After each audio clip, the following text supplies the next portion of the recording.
नमस्कार। दो बड़ी खबरें नेपाल के निकलकर सामने आई है। खबर निकल के आई है उस नेपाली की जिसने अफगानिस्तान में लोगों को बचाया है और उसकी एबिलिटी की वजह से ही अफगानिस्तान में हजारों लोगों को निकाला गया है और उसका जिक्र अब निकलकर सामने आया है। साथ ही एक दूसरी बड़ी खबर निकल के आई है नेपाल में हो रहे पेट्रोलियम सर्वे की, जिसमें कुछ पॉजिटिव चीजें निकलकर नेपाल के लिए सामने आई है और हो सकता है कि नेपाल में एक बड़ी क्वांटिटी में पेट्रोलियम भी मिल जाए। तो चलिए जानते हैं दोनों ही खबरों को विस्तार से। दोस्तों, सबसे पहले बात करेंगे नेपाल के उस जाबाज की जिसको पूरी दुनिया सराह रही है, वो है पारस उप्रेती। जी हाँ दोस्तों, पारस उप्रेती वो एक नेपाली हैं जो कि आज के टाइम पर यूएस आर्म फोर्सेस में काम कर रहे हैं, यानी कि अमेरिकन आर्मी में काम कर रहे हैं। और उनने कितनी बहादुरी से अपना काम किया है उसको लेकर ही उनको फीचर किया गया है US army European and African website पर, जो कि इस वेबसाइट के फ्रंट पेज पे भी थे, क्योंकि उनके एफर्ट्स बहुत ज़्यादा रहे हैं अफगानिस्तान में लोगों को निकालने में, जो कि हर एक नेपाली के लिए भी एक गर्व की बात है कि एक नेपाली ने कई लोगों को इवैक्यूएट किया है। और ये एकमात्र ऐसे आर्मी के मेंबर थे जिनको 5 लैंग्वेज से भी ज़्यादा आती हैं, जैसे कि उर्दू, इंग्लिश, नेपाली, पंजाबी, साथ ही साथ संस्कृत और साथ ही साथ कुछ हद तक अफगानी भी, जिसके चलते ही उन्होंने अफगानिस्तान के लोगों को इवैक्यूएट किया, यानी वहाँ से बचाया।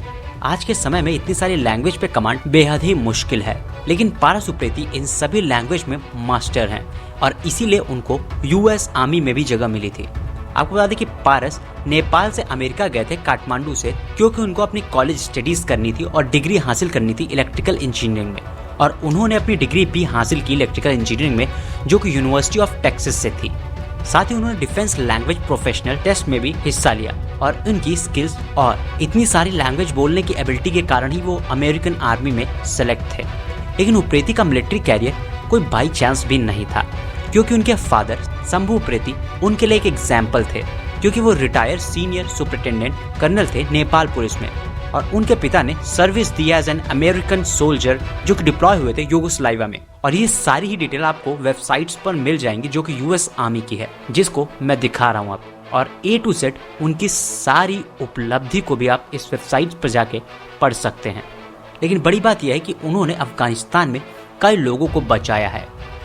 उन्होंने बताया कि उनको कैसे तालिबान के साथ फाइट भी करनी पड़ी AK-47 लेकर, जो कि एक बड़ा ह्यूमैनिटी ऑपरेशन था, जिसमें पारस ने बहुत दृढ़ता के साथ लोगों को बचाया और कहा कि मैं ऑनर फील करता हूं कि मैं अपनी लैंग्वेज के जरिए कई लोगों की मदद कर पाया और उनको बचा पाया। साथ ही उनके फादर को भी उस पर बहुत ज़्यादा गर्व है और हर नेपाली को भी शायद गर्व होगा। तो इनके इस कंट्रीब्यूशन के लिए हम सभी को उन पर गर्व है, क्योंकि उन्होंने सबको बचाया है। तो अगर आपको भी उन पर गर्व है तो एक बार कमेंट में उनका नाम लिखकर अपना कमेंट ज़रूर लिखें।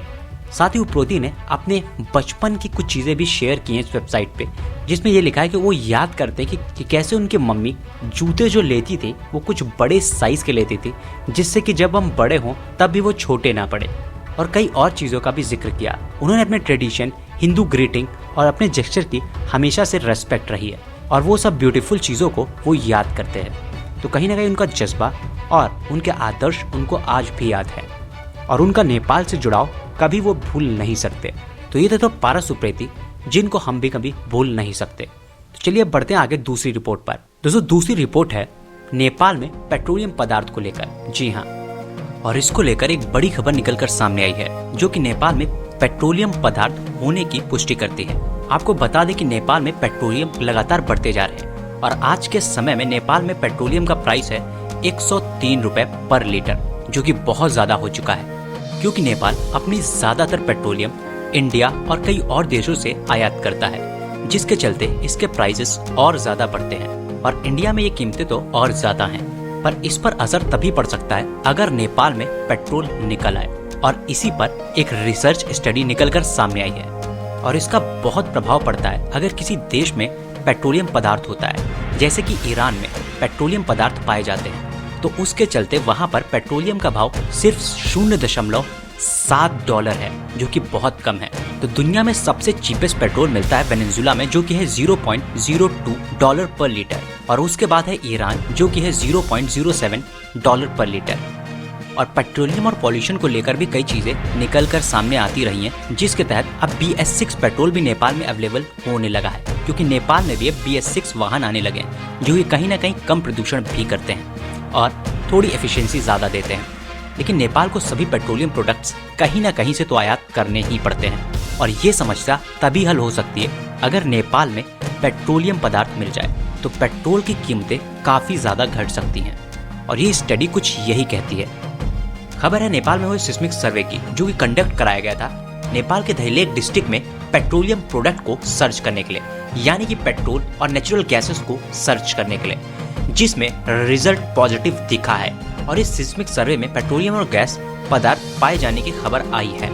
आपको बता दें कि ये सर्वे कंडक्ट कराया गया है नेपाल और चाइनीज गवर्नमेंट के एग्रीमेंट पर, और ये प्रूफ किया है चाइनीज टेक्नोलॉजी एक्सपर्ट्स ने जो कि इन्वॉल्व हुए थे इसकी एक्सप्लोरेशन में नेपाल में।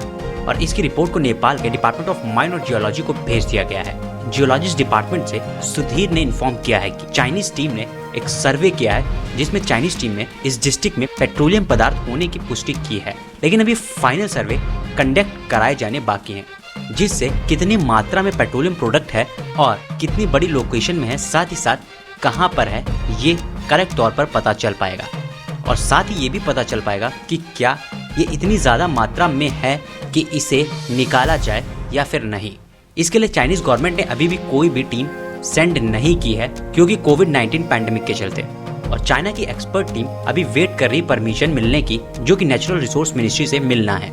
आपको बता दें कि इस जगह के 4 जगह पे जो सर्वे हुए हैं वहाँ पर पॉजिटिव रिजल्ट दिखाए गए हैं, जो कि चाइनीज टीम ने बताए हैं। और साथ ही और जगह भी एक्सप्लोरेशन की जा रही है, जिसको तेजी से किया जा रहा है। आपको बता दें कि ये पहली बार नहीं कि धैलेख में ऐसा सर्वे किया गया है। आज से 10 साल पहले भी यहाँ पर एक्सप्लोरेशन किए गए थे पेट्रोलियम पदार्थ पाए जाने के लिए। उसमें भी कई जगह पॉजिटिव रिजल्ट आए थे, बट वहाँ से ये रिजल्ट नहीं आए थे, यानी कि पेट्रोलियम पदार्थ निकालने भर के रिजल्ट नहीं आए थे। तो उसके बाद गवर्नमेंट ने उस एग्रीमेंट को स्क्रैप कर दिया था, और अब ये एग्रीमेंट चाइना के साथ किया गया है। आपको बता दें कि नेपाल की डिपार्टमेंट ऑफ माइन और जियोलॉजी करीबन 7.2 मिलियन पैसे खर्चा कर रही है इस एक्सप्लोरेशंस में, जिससे पता चल सके कि नेपाल में पेट्रोलियम पदार्थ कहाँ पर है और क्या हम निकाल सकते हैं उसको, इतनी बड़ी क्वांटिटी में है या नहीं। और अगर ये मिलता है तो नेपाल की पेट्रोल डिपेंडेंसी कहीं ना कहीं और देशों पर कम हो जाएगी, जो कि नेपाल के लिए बहुत ही बेहतर चीज़ होगी। तो ये इसीलिए एक बड़ी खबर है। साथ ही एक छोटी सी अपडेट ये भी निकल के आई है कि नेपाल की महिला फुटबॉल टीम ने बांग्लादेश के साथ हो रहे विमेंस फुटबॉल में बांग्लादेश को 2-1 से हरा दिया है और एक अमेजिंग जीत भी दर्ज की है। कैसी लगी आपको खबर? कमेंट बॉक्स में कमेंट करके जरूर बताएं। धन्यवाद।